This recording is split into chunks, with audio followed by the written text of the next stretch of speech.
जय बाबा की। बाबा जी के सारे भक्त जनों को मेरा प्रणाम। बाबा की दया और कृपा से आप सब अपने इस YouTube चैनल पर हर बृहस्पतिवार को सुनते हैं नीब करोरी बाबा की कथा। हम नीब करोरी महाराज की कथा सुनाते हैं, पावन कथा सुनाते हैं। कैसे हरते हैं संकट को हम आज बताते हैं, ये बात बताते हैं। ऐसे करुणा के सागर को हम शीस झुकाते हैं, हम शीस झुकाते हैं।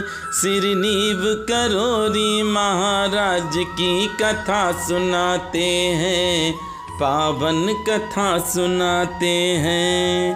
भक्तजनों, आज की कथा तो बहुत ही दिव्य है, क्योंकि ये है इलाहाबाद की। और सबसे बड़ी बात है, नीब करोरी बाबा को इलाहाबाद बहुत पसंद है और आज भी इलाहाबाद में बाबा जाते हैं। ये है थारन हिल रोड इलाहाबाद में। यहाँ के जो लेखक हैं वे क्या कह रहे हैं, शाम हो चुकी थी, मैं सापत्नी नीब करोरी महाराज के दर्शन करने चर्च लाइन पहुंचा। वहां सब लोग भीतर प्रसाद पा रहे थे। हम लोग घर से खाकर चले थे, इसलिए भीतर न जाकर बाहरी कमरे में चले गए। वहां महाराज तख्त पर अकेले बैठे थे। मैं उनके चरणों को अपने हाथ में लेकर दबाने लगा। नीब करोरी बाबा मौन बैठे थे। थोड़ी देर में वे अपने हाथों को आपस में मलते रहे। तदंतर उन्होंने 2 गरम और नरम पूड़ियां मेरे हाथ में रख दी। भक्त कह रहा है, मुझे आश्चर्य तो बहुत हुआ, पर उससे भी अधिक हुई प्रसन्नता कि बाबा के कर कमलों से मुझे ये अनुपम प्रसाद प्राप्त हुआ। बहुत बड़ी बात है भक्तजनों। बाबा जिस भक्त को देने पर आ जाएं तो सब कुछ दे देते हैं। देखिए, बाबा अपनी मस्ती में हैं और उस भक्त को गरम गरम पूड़ियाँ दे दी। भक्त कहता है, मैंने उन पूड़ियों को एक कागज में लपेट लिया और घर आकर परिवार के सभी लोगों में उस प्रसाद का वितरण किया। उन्होंने क्या सोचकर मुझ पर ऐसी कृपा की, भक्त कहता है, मैं कुछ समझ नहीं पाया। भक्त कहता है कि मैं तो भोजन करके गया था, पर बाबा महाराज की क्या इच्छा है वह भक्त नहीं जानता। और भक्त इतना प्रसन्न हुआ कि पूरे परिवार को उसने प्रसाद दिया। यही है बाबा का स्वभाव। भक्तजनों, निरंतर बाबा को भजते रहें। आप हनुमान चालीसा का पाठ करते रहें, पर करेंगे कैसे? बड़े ध्यान से सुने। स्वार्थ ना हो उसमें, दिखावा ना हो उसमें, किसी भी तरह का स्वार्थ और दिखावा ना हो, क्योंकि बाबा को तो वही भक्त पसंद है। सुन लीजिए कौन से।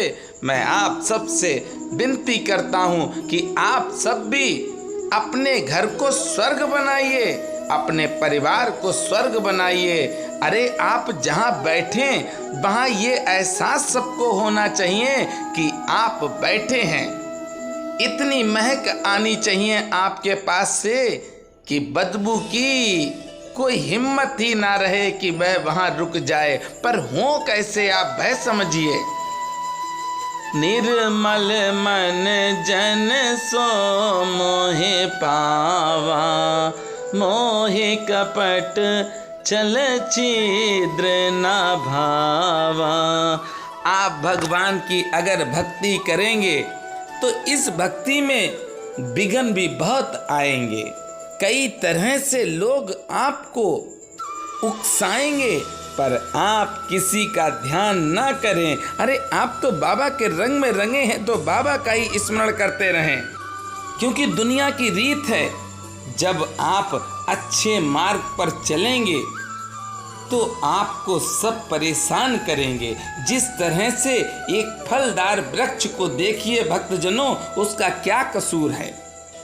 वह धूप से बचाता है और फल के सीजन में फल देता है, पर ईंटें सबसे ज्यादा उसी को मारे जाते हैं। इसी तरह से भक्त है, जब भक्त भगवान के समीप जाता है तो उसका उपहास दुनिया उड़ाती है। हर तरह से उस भक्त को नीचे गिराने का प्रयास किया जाता है। और सबसे बड़ी बात, सत्य अकेला होता है। सत्य को आप परेशान कर सकते हैं, पर सत्य पराजित नहीं होता है। बस आप अपने निर्मल मन से भगवान की सेवा करते रहें।